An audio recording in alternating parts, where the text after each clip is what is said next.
नमस्कार मित्रांनो, आपल्या सर्वांचं राजेशाही पर्यटन हसत खेळत प्रवास या यूट्यूब चॅनलवर आपल्या सर्वांचं सहर्ष स्वागत करतोय.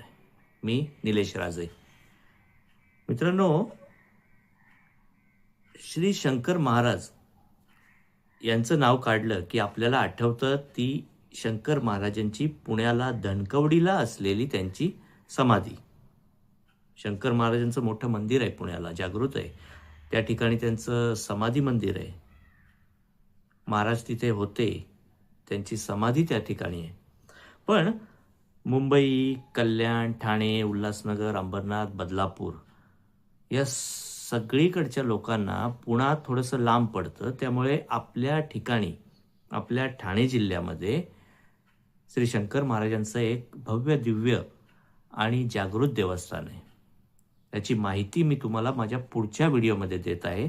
तोपर्यंत बघत राहा राजेशाही पर्यटन हसत खेळत प्रवास. माझ्या या यूट्यूब चॅनलला सबस्क्राईब करा आणि बेल आयकॉनवर क्लिक करा. धन्यवाद.